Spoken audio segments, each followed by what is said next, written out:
Hello and welcome everybody to another episode of Soul Nectar Show, that show where we talk about all things essence, where we gather around the campfire and we share our stories of connection to that which is bigger than us, to the big mystery beyond the veil, to those synchronistic moments that guide us to our heart's desires, to just the beauty of life and walking the beauty way, seeing the beauty in all of it. There's beauty in a web across all of our life's experiences, and we can open to that realization. And I love it when people do. I'm your host, Carrie Hummingbird, and this is why I do what I do, because when I found the beauty way and I started walking it, my whole life changed. And I like to bring conversations here for you to experience as well, a glimpse beyond the veil into the beauty way, to see that there's a whole nother way to live than maybe what you've experienced up until now. And there can be another doorway to open. And maybe that gets open for you today. And that's my sincere hope and desire. And so today, my guest is Marcela Lobos. Welcome, Marcela. I'm honored to be with you, Carrie, and with all our listeners. Thank you so much. So Marcela is just a beautiful teacher, studied with Marcela and Dr. Alberto Villoldo from the Four Winds Society Light Body School, where I trained in energy medicine at the very beginning of my journey of awakening. And wow, what an amazing doorway that was to walk through and experience the shifts and the magic of Peru and the Sacred Valley, and the Incan way, the Cara way. It's just amazing. And to connect with Pachamama, to connect with Mother Earth. And so this is the context in which I know Marcela is just like such a beautiful pathway that it was opened up there. And Marcela has been extensively initiated in the healing and spiritual traditions of the Amazon and the Andes. She was born and raised in Chile, where she leads shamanic journeys for women to awaken their own power, grace, and wisdom. And she is a senior teacher at the Four Winds Society and is married to Dr. Alberto Villoldo. And together they travel throughout the United States and Europe, teaching the wisdom of the medicine wheel to acquaint more people with this beautiful Pachamama path. They also hold programs in the mountains of Chile, which I have not yet visited, but boy, I really want to, at their retreat center in Los Lobos Sanctuary. And Marcela directs the school, Los Cuatro Caminos, in Latin America, which they both founded to share the same knowledge in Spanish. And she's got her first book coming out, which is so exciting, called Awakening Your Inner Shaman, A Woman's Hero Quest, which is coming out. It's just coming out now. So right now is very timely to get this book. I recommend it highly. And we're going to have a conversation about getting your message out and speaking as a woman in these times is so needed. I believe it's women's voices and women's wombs that will heal the world. And I know this is very near to your heart as well. And I know this has got to be part of your book. And so share with us your inspiration behind this book and maybe some of the experiences you've had in preparing to share the message and getting it out there. Thank you, Carrie, so much. It's beautiful to be again with you after we saw each other in the mountains. So a couple of times, right, in Peru, praying so closely to the heavens and with all the shamans there. And yeah, belly to belly with Pachamama and the earth. So thank you. Actually, I came across a little poem that is very significant for me right now.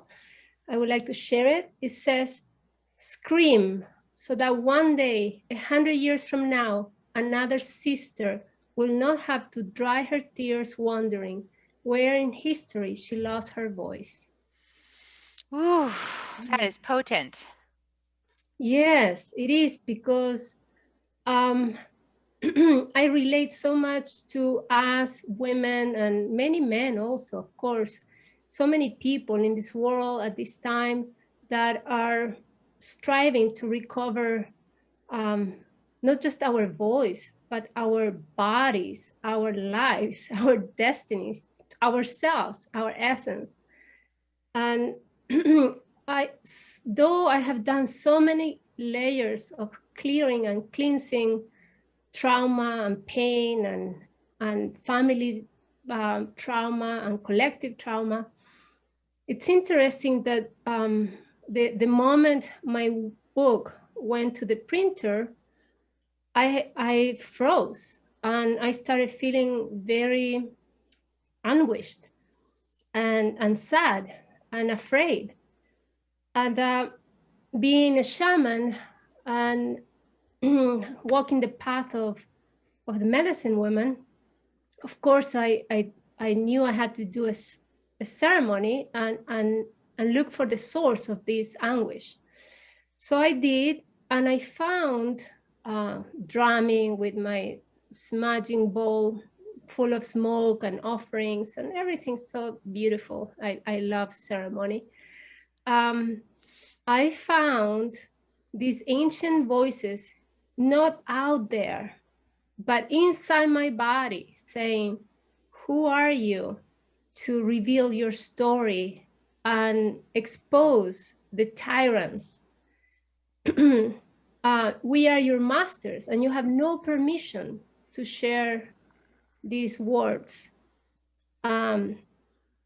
So it was really eye-opening for me, because I wrote the book with a lot of inspiration and joy and easiness and excitement. So I never expected that at the moment when my editor said the book went to print, that I will have this response in my body. So I cleared these fibers that I found all over my back and realized that it was that collective punishment that we all went through in the Middle Ages and even before, that just punished us for expressing our wisdom when we were dissidents, when we didn't agree with the status quo, etc. We were burned. We all remember that. And so anyways, it was an experience, like visceral experience of clearing these voices, but also coming to a place of realizing that I do not want to play, I call it now, the game of shame and blame. So I refuse to play the shame and game, no, the game of shame and blame. And or as Alberto, our mentor, have said so many times, I realize, like in my flesh, how we live in a paradigm of masters and slaves, and that it's not enough to clear our personal story and our family stories, but that we have to leap out of the masters and slave paradigm altogether. And we know that this patriarchy is that paradigm of who are on top, who are below, of masters and slaves. So it was a true flesh and bones experience of getting out of that game. And now, and it's amazing how my eyes and my skin open up to see with more colors.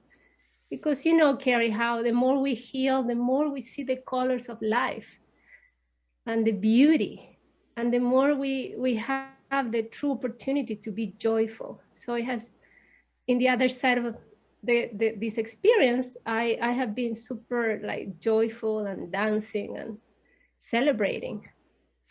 You know, I love that. I have definitely experienced more color since yeah, I mean, I remember being up on the mountain in Alsangate and got all the way to the Rainbow Lagoon and like met the rainbow energetic being that I call the Rainbow Keeper was up there, and I was like, wow, here's this Rainbow Keeper. I can't believe this is real. And of course, when you're at 16,500 feet, your perception's open.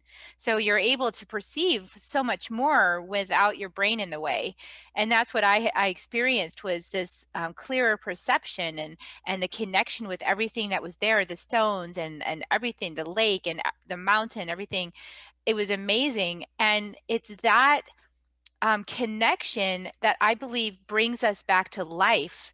And you're right. It's like, in order to be free, we must go back and connect with Mother Earth. We must go back and be an Earth Keeper. We must connect with this planet and our birthright, and then release these human created or however created energetics that have kept us in this, you know, out of our empowerment, out of our sovereignty on this planet. And especially the women, you know, because I feel that there's been thousands of years of suppressing suppressing the feminine arts, the feminine spirit, the flow, which to me is the greater presence of connection with the earth and the planet and the great spirit that flows through this place is suppressing that because of what? Because of control and domination. Because if you don't have access to that, then you are dependent upon somebody to get survival. But when you know you're in connection with the earth, when you know you're in connection with all that is, you're not dependent on anything. You're sovereign. Yes, and not just connection, but being one with it, part of it, inseparable from the earth and nature and spirit. Like we are it also. Yes, with our individual colors and our individual minds that think that we are separated, but that is the story we have been told, and we have to just come back to here now. We are in nature, we are natural, we are all indigenous, we are all aboriginals, we're all from this earth, and the goddess gave birth to us humans, and we are in her womb still. So I feel like for me that was huge also, to discover that I was the daughter not just of a god, masculine god, but of the goddess. And when you are the daughter of the goddess, she is one with her creation. She is not separated from her creation. So then, you know, the milk is always there. And you know that you're always protected. And it's a completely different story to live in the arms and the womb of the mother than to be motherless in the world. And it's gorgeous to also discover the father that protects and embraces. And that is part of my book, actually, Carrie, if I may start speaking Yes, about my please. book. So halfway through the book, I speak about how we were deviated from a goddess revering consciousness as humans in the Paleolithic age, Neolithic, and then when the Bronze Age begins, how we start domesticating animals, and the more animals we owned, the more power we had. And with the bronze, we started not just fortifying tools for agriculture, for working on the earth, with the earth, for the earth, and all beings, but we started creating, fortifying the tools as weapons, so creating weapons. So then comes the image, and this starts about 4000 BC in Eastern Europe and a bit up in the in Western Asia. How you start seeing the culture of the chief wearing the important amulets that signify I am in charge, and I am more powerful than you are. I have more animals, now I have more women, and I have and I own. So property becomes like something relevant rather than let's share. And you see that the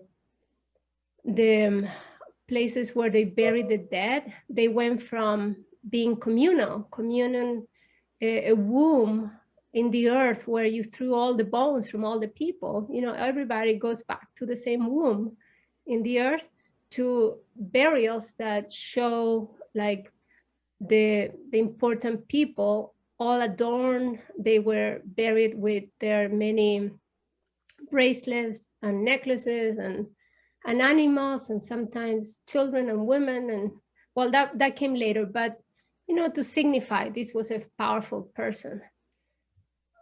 So that crosses to Northern Africa, and there we fast forward to the Semitic peoples, how they start changing the narratives from the goddess. I think it was, a few thousand years BC. I think it was fourth, can't remember right now, but there was a goddess of the waters, of chaos, like the primordial woman, Tiamat. And when the beginning of the change of the paradigm came, when her great great grandson, Marduk, has a fight with her and with all the gods that existed then, and she was a primordial goddess. So in the end, and this is what shifted the paradigm, in the end, Marduk, her great great great grandson, slays her, kills her, and then with her carcass, with her body, dead body, he creates the heavens and the earth. So creation happens from the dead goddess. And so there's a whole story there in my book that I researched, of course. And then this Marduk is portrayed with the radiant sun above his head. So now let's turn into the skies above, the masculine, the light. Let's turn our heads and our hearts and spirituality up. So we start disconnecting from the waters, from the chaos, the womb, the mother, the dark, and she, of course, goes into the shadow. And so all this was kind of like the beginning, and this is how the stories started shifting and changing towards like this one God, and the goddess is put in second place, and so forth. And we know the rest of his story, and forgot about her story. And I think recovering our voices as women today in the collective, we are starting to gather those memories of when the goddess, the divine feminine, was supreme. And at one point in the beginning, it's so interesting, in the beginning, she was even the masculine was part of her. So there are artifacts of art that depict her, in clay, for example, depict the body of the goddess with voluptuous breasts and big hips and buttocks, all signs of fertility. And her head is a fallow. So even the masculine is within her being, and so forth. And then the sacred marriage comes later. So all of a sudden the goddess is portrayed with her son. So now we have the masculine, and then this son grows and is her partner, her sacred partner. And then there's that sacred marriage, Heros Gamos, but then one day this boy is put in on top of the pedestal and she's put on second place. This is all before Zeus, God Zeus, and it ripples out, because that's a feeling I've had in my life, of being, let's just say I was a well-educated woman. I went to Smith College, which is an Ivy League school for women, and I was well-educated, but I still fell into this trap of feeling disrespected, and feeling like I had to change how I was in order to fit in or to get respect in a masculine world. And I had this feeling like in order to get ahead, I had to become more masculine. I had to use my masculine side. And I see a lot of women fall into this trap where they're using more of the masculine aspects, force and direction and discipline and, all of these things which are beneficial in balance, but then not paying attention to intuition, like completely discounting intuition, emotions, cycles, feeling, the dark space where they're going to nothing and it's okay to rest. Like all of these things are shunned actually in Western consciousness. And so now we have this opportunity to reawaken that. And I remember when I was reawakening my intuition before I found the Four Winds program, it was because I was noticing some law of attraction things happening. And I was like, I think there's something going on here. There was something awakening in me, like noticing it. And of course, my partner at that time just thought that was ridiculous, because that's the prevailing paradigm, is you don't know what you're talking about. Yes, because you're a woman. Yeah. And, yeah, and women imagine things, and they talk too much, and so yeah, the ways of women have been so dishonored, disrespected, and undervalued, and we learn to doubt ourselves, and that is so much what happened to me. And actually, I relate my story in my book, how as a child, to feel safe in the world, I also developed very masculine traits. I became really strong athletically in my body. I used to love mountains, but I conquered mountains. And later on, of course, I learned to go on a pilgrimage, much different Yeah, experience. very different prayer-filled Absolutely experience. different. But I used to want to conquer the mountains and conquer the top and be at the top. So that very masculine way of relating to reality. And then I actually grew up with two brothers, 1 year older, 1 year younger, and I love to compete with my brothers and all the boys because I felt so unsafe that I wanted to be as strong as any boy out there. And I became a surfer, a triathlete, skydiver. I mean, everything dangerous I signed up for. And then I met the father of my children, who was also an athlete. And in that marriage is when I was finally broken down, because I was abused, physically abused, emotionally abused, and I ended up at rock bottom. And my outer strength was not useful at that point, because I couldn't just punch my husband of the time back. He was stronger than me. So that's when I realized that there was another kind of strength that I had to find and develop, being a woman, being a mother. And that's how I began my journey of like, okay, so what do, women with little children? For me, I lived in a different country, no family. I was very isolated. I had no network of friends, of community. So I was very lonely. And actually, I did get to the point of thinking that I would take my own life. And of course, what came me from is like the thought of leaving my children alone. It just devastated me. So I I said, well, I'm gonna try, which I have not tried yet. Excuse me, because I was so afraid of being a single mother. I had watched my mother struggle as a single mother with 4 children and looking for pennies in each piece of clothing in the house to go buy bread. So it was the scariest thought to be a single mother. And that's why I took so much abuse. So, but then at this point of being face to face with death, I said, okay, I'm gonna try, which I have not tried yet, which is to make it on my own.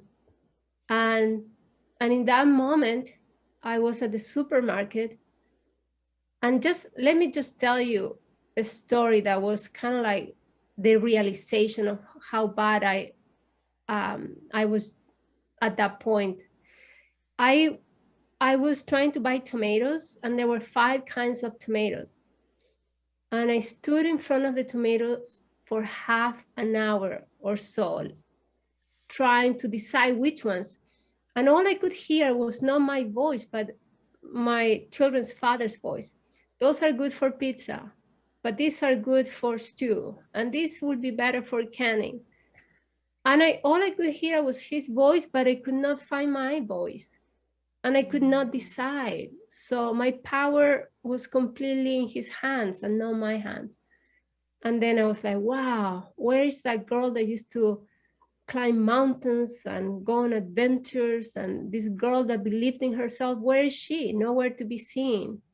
So that was the moment when I said, well, I'm going to try, which I have not tried yet, which is to make it on my own. And then synchronicity, law of attraction, I ran into this local paper that said soul retrieval with Dr. Alberto Villoldo. And I said, wow, I have no idea what that is, but it was so strong. So talk about women trusting their intuition. So when you have nothing else to lose, of course, I say, okay, I'm just going to go to this class, whatever it is. And miraculously, of course, spirit calling me into this destiny, it was happening just 2 blocks away from my house. So I signed up, and everything lined up, because when we say yes to that calling, everything lines up, and everything did. So my mother came and took the children while I was in class so I could do it. And I made it. I just found the money and I made it to the class. And that's when everything started shifting. So in that class, what happened, Dr. Alberto at the time, now he's my husband, but at the time, he wanted to demonstrate a destiny retrieval. What is to connect someone with an auspicious destiny, not like fate, not what is the most probable thing, which, because if you have been suffering, the most probable thing is that you keep suffering. If you have been sick, most probably you keep being sick. But so to do a destiny retrieval implies that you look for an auspicious destiny line for your client, protege, friend, whomever you're doing it for as a shaman. So he demonstrated, I was just fortunate, I guess, spirit just put me in that place, in that room, and Alberto did this destiny retrieval. And it was just so visceral how all of a sudden I felt protection around me and something guiding me forward. So it was this thread that kept me going after that class. And I just could feel and trust that there was something waiting for me, kind of like through a portal. And so I tell all of these, I speak about all this in my book, and what was that threshold, how finally I left that marriage, and how I built up my strength. In the middle of the book, I also fall in love with Alberto. But again, who am I to fall in love with this guru, with this like very wise man, powerful man? I'm nobody. So I couldn't believe it. I was not believing what I was feeling, though I was dreaming every other night that we were together. So again, our intuition is so strong, and we doubt ourselves. Eventually, I divorced, and eventually Alberto, who had been with someone, also separated, and we saw each other in some courses, and then we became friends, and eventually we became a couple. So there's a little bit of a love story in the book. That's a big love story. I've seen it. Yeah, but it's interesting that for me, with nowadays there are so many stories of gurus and girls falling in love with their gurus, and gurus taking advantage of the girls. I mean, how many gurus are falling like flies, from all the sexual abuse that has been around. So I encourage everybody to be so careful, but I don't know. It was different this time around, but I did pray sincerely from the deepest place in my heart when I was falling in love with him. I said, Mother Earth, I plead to you, do not let me get into another mess. do not let me be with him unless I can see him as an equal, unless I can put him down from the pedestal in front of me as a man, as an equal. And actually, our romance didn't start until I went through that experience of seeing him in front of me as an equal, just a man next to me. And that was so important. That's actually a big collective healing. I mean, to go through that experience is healing the collective as well, and helping women to own their position, you know, on par with the masculine. So there's a balance. It's not one better than the other. It's all, they have different gifts and they can coexist in a partnership or in the world in general. I feel like that was a big healing that you did on behalf of yourself, but also on behalf of women, to claim that also, to claim that, because in order to do that, you would have to claim that you also are his mirror. So if you're his mirror, then you're just as much of a guru as you think he is. So, I mean, you're his mirror. That's, that's exactly what I was feeling when you were speaking, that if we fall in love with a powerful person and that person falls in love with us, it's because they, yeah, exactly, there's a mirror there that is showing us how powerful we are. So to really tapping into our own value, And so there is that important. humility too, because it's a different power structure um, than maybe has been predominantly in the collective space, the idea of power over. This is power within. This is wisdom that stands in its own space. And that's at least what I've experienced in training with Alberto in the classroom with yourself, is that it's wisdom that stands inside yourself. It's a very sovereign space. And so there's not like an idea of, you know, we're the expert over you. It's more like we're, you know, we just been longer on the path and we're going to help you walk through the first steps. And then you're probably going to surprise us at some point, because you're going to like take it to another place that we didn't expect. And I think several times, at least I remember in training, that those words were conveyed, like, you know, the, hey, we're opening the door for you, and we fully expect that you'll surprise us one day, you know, by bringing something forward that we didn't see. So there's that idea of like, it's not set and fixed. That's an old model. This is always like evolving. It's constantly evolving. Yeah, it gives me the sense of when the big condor or the eagle is kicking the chicks from the nest. So fortunately in this school, that's what we do in the at the Four Winds, like get those chicks to fly on their own now as soon as possible. And they're gonna be a little bit they're gonna feel awkward first and this and that, but eventually they take a flight of their own. And that is the idea, and that's what a true teacher does actually. And that's what the word guru means, is someone that shows you the path where you forgot it, and the way and the light where you cannot see on your own, but then they let you walk your own path. And that is so respectful.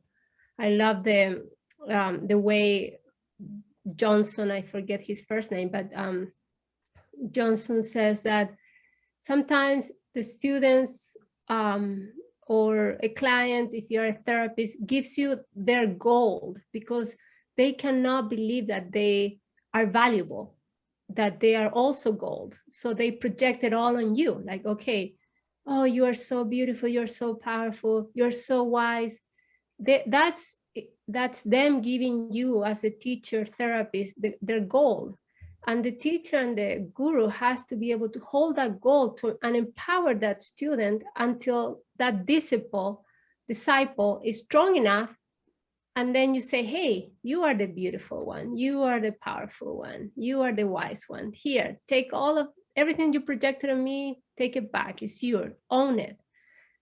And that is so just is what we need to do as therapists, to make a better world, and not like keep collecting the gold of other people and climb on a pedestal. That's so dangerous, actually.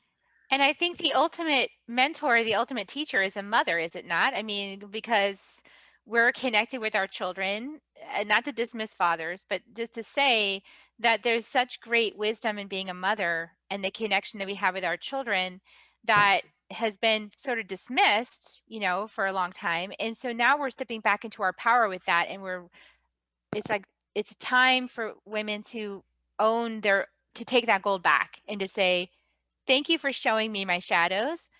And now I claim my power back and I know my truth. Mm-hmm.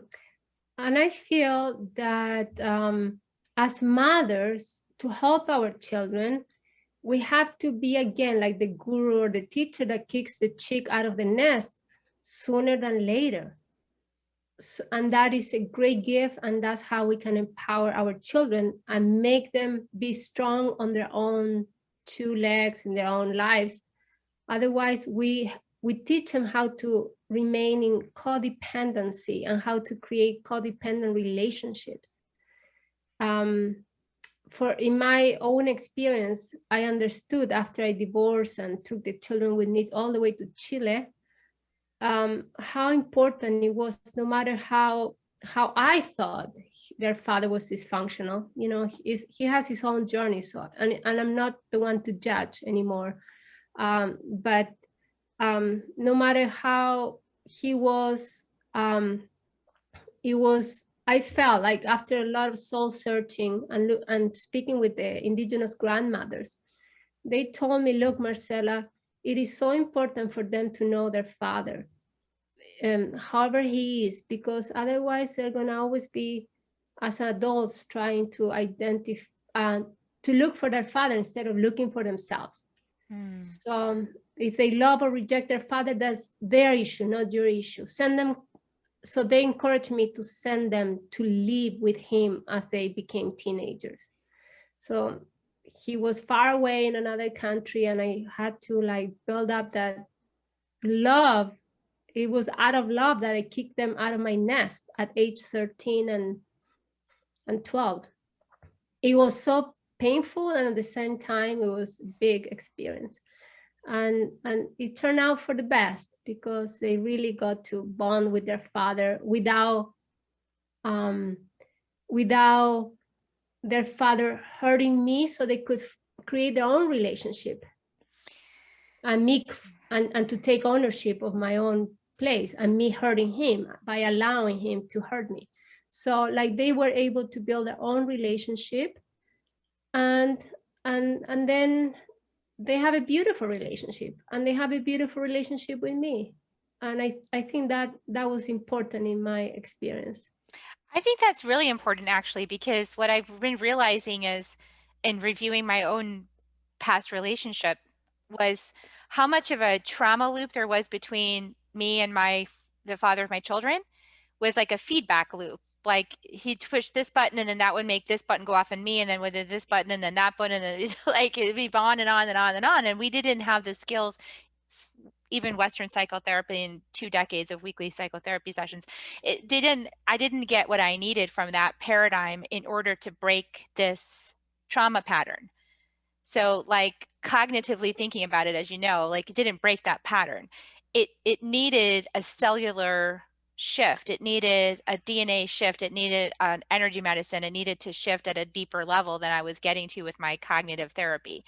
So I made the decision to leave, right? Because I said, this isn't working. I got to get out of here. I can see this is going down to a very dark place because I'm already at the bottom, and I'm praying on my knees in the bathroom, like eat, pray, love. So I don't think it's going to get any better.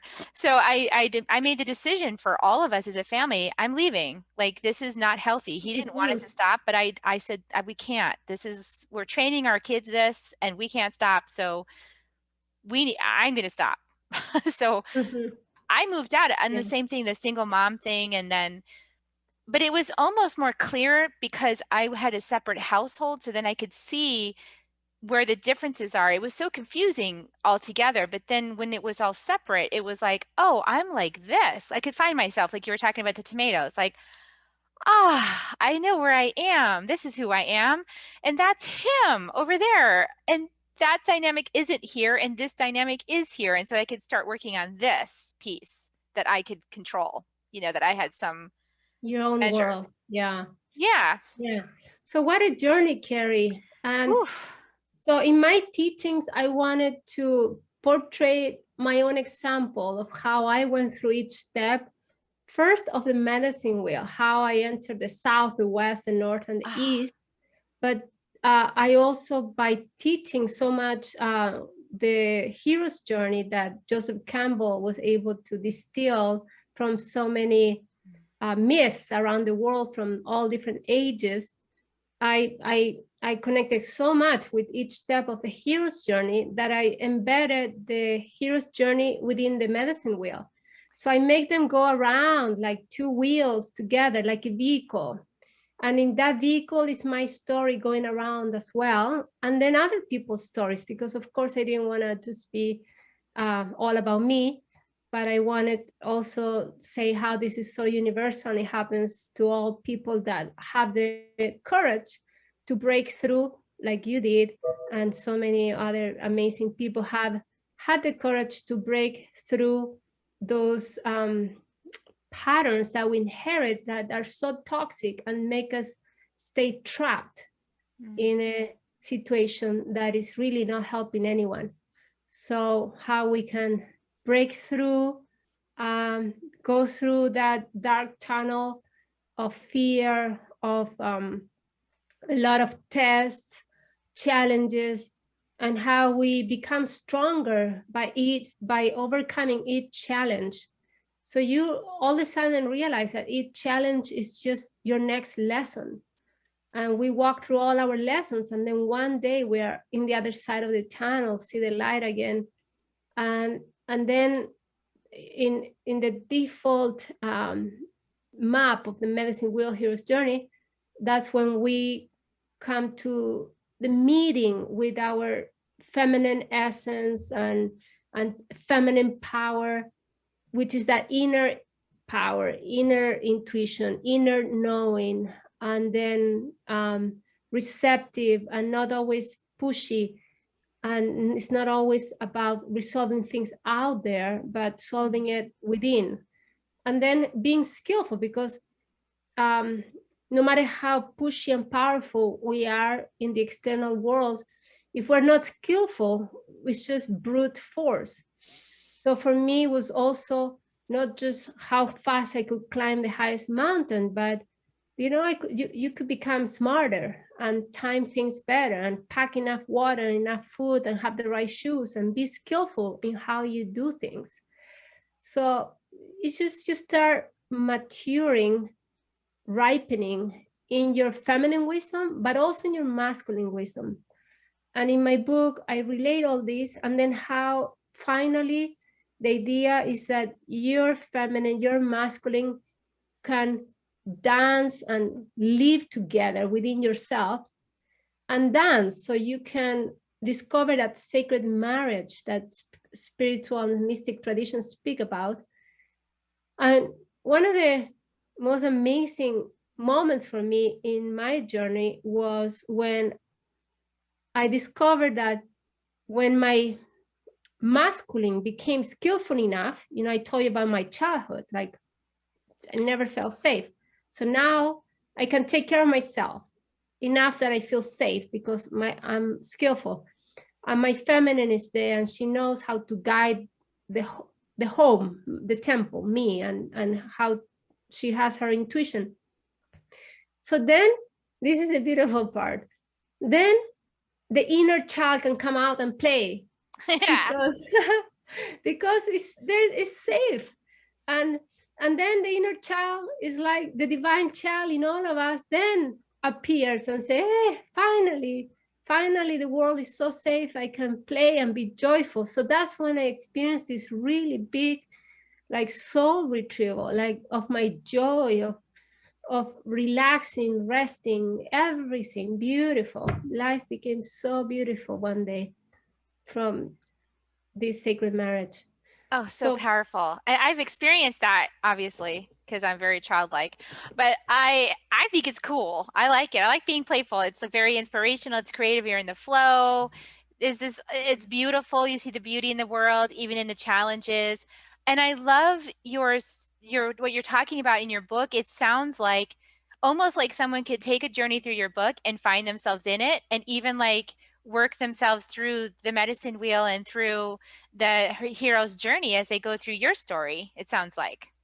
That's the idea, actually, that people, by going with me in my story, the idea is that everybody reflects where they're at. Did they walk through that milestone, or they have not walked through that milestone? Have they met the goddess yet? They have not. Have they gone through the sacred marathon or not?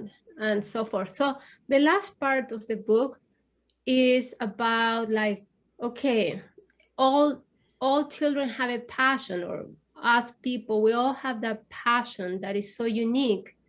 I mean, there's the archetypal aspect of it, of course. Like, there are so many people in the world that like to sing, others like to dance, other people like to be physicists, etc. So there's the collective and archetypal that we all share, but the way we do it is so unique. And this is, I think, where the divine child comes into play, because we need to not be discouraged. Okay, there are just way too many shamans now around the world.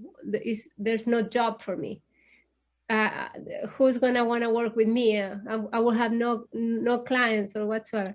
So, but like, this child, this inner self just really realizes that the way we came to express our gift is so unique to each person. As if there's 8 billion people around the world, there are 8 billion ways of expressing our unique gifts, or our collective gifts, whatever.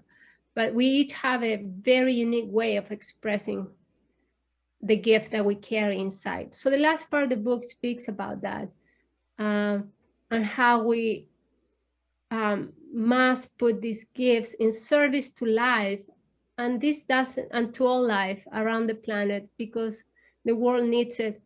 And this doesn't mean that you're gonna go and speak in front of 500 people, or do something amazingly big and grandiose that you're gonna have an audience of 10,000 people. No, it just really, for me, means that whatever you do, even if it's cook for your children at home, which is fantastic, you do it thinking of all the children in the world. So, like, with gratitude, wow, I have the time, the love, and the resources to feed my children. And as I feed my children, I do it with the love of feeding all the children in the world. So whatever we do, we dedicate it to all life, animals, plants, children, all people, everybody. We dedicate every act, every feeling to humanity and all life. Gosh, what a powerful message. That's really beautiful, Marcela. I love that. It makes every action a gift to the whole. Yes, because to me, in my reflection of the hero, that's a hero. Is not how grandiose. So going back to the beginning of our conversation, it's not how grandiose what we do out there, strong out there, climb the ladder so everybody can see you on top. It's not about that. It's like, it's that anything we give to in life, we give it with such a big heart that we can affect, ripple it out spiritually to everyone, because we do it with such love, thinking of all. You know, that's beautiful. I've had these moments, of course, in this contemplation as a messenger, and the masculine paradigm of training about marketing and things like that. And well, you should do this because then you get more followers and all this kind of stuff. And it never felt right to me. But one of the things that I had questioned was, well, if I'm supposed to be of a big help to a lot of people, then that means I know I'm doing that when I have a big following. Because if I have a big following, then I know I'm being a big help. So I need to see the numbers. Like, I was so fixated on the numbers. But then I got this message from White Eagle who says, Carrie, it's about influence. It's not about fame, it's about influence. And I was like, oh, so I'm influencing more than I realize, even if all I'm doing is at home doing a despacho with me and my husband. But if I send prayers to like the whole planet, then I trust that it went, like Mm-hmm. it's being received, even if I can't see evidence of it. And I think that's Yes. really where, for me, it was a big act of of trust that my heart is being felt, even if I'm not seeing the evidence of it somehow. Absolutely. Yeah. So back to that poems. Scream so that one day, 100 years from now, another 100 years from now, another sister will not have to dry her tears, wondering where in history she lost her voice. So what we do today, we can do it for that sister 100 years from now. And it's not that we want to be on top of the ladder, be famous, be rich, but that we are just giving out what we are meant to give because it's in us.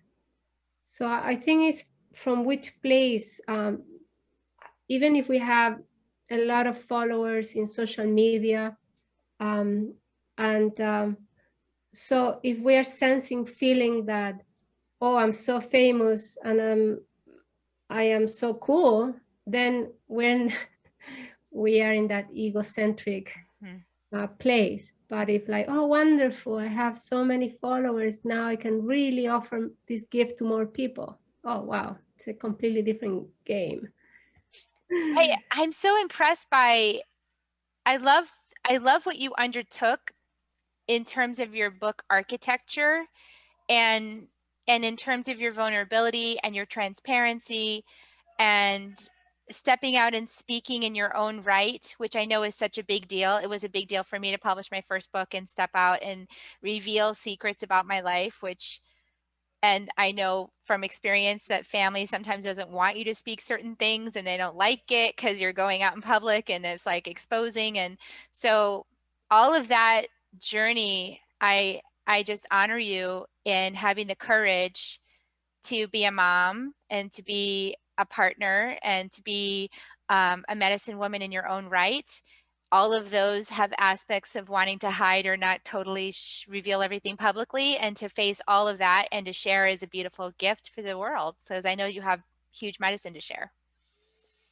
Thank you, Carrie. And I honor you for also like telling your story. And I just came across my astrologer actually brought up to the light. He told me about the myth of Cassandra. And now there's a book called Cassandra Speaks. So Cassandra is this prophet, woman prophet from ancient Greece that could foresee the future. But because she didn't want to be intimate with Apollo, with the god Apollo, she didn't want to say yes to his invitation of intimacy. He was so upset, he spit on her mouth and said, whatever you tell, nobody will believe you. People will discount it. And again, we are collectively informed by these myths, the origin of our civilization. So if we have a mythology that says nobody will believe women when they have intuition and they speak it up, then of course we are disempowered from the beginning, from the stories we tell. So it is really a time now for women in the world to break through the spell of being spit on the mouth and start believing what we see inside of us, our intuition. We being careful not to be grandiose, of course, but be very grounded and humble. But just start believing what we intuitively know, and then speak up when we have to speak up. And so I salute you also, Carrie, for speaking up your truth and revealing your story. It was really powerful for me to take that step. And now I'm so excited for people to read my story. I'm excited to read it as well. So beautiful. I'm going to put a link in the show notes to your book so people can find it and order it on Amazon. And again, it's called Awakening Your Inner Shaman, A Woman's Hero Quest by Marcela Lobos, and I will put the link to that. And I just want to thank you, Marcela, for being here to record this interview about your book, to make space for that. I can't wait to share it out. And I'm excited about reading your book myself. So thank you again for being such a beautiful medicine woman teacher and inspiration. Grateful to be in your presence. Appreciate you.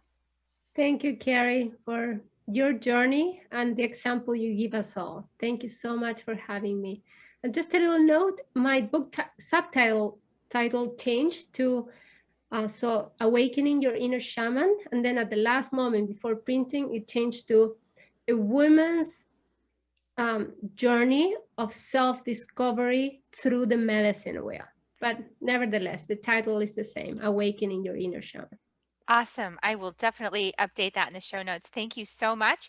Okay, so everybody, please, if you found value in this episode, share it out to others who might also find value. You can share it out on social media. You can share it in a group that you belong to that people might resonate with this message.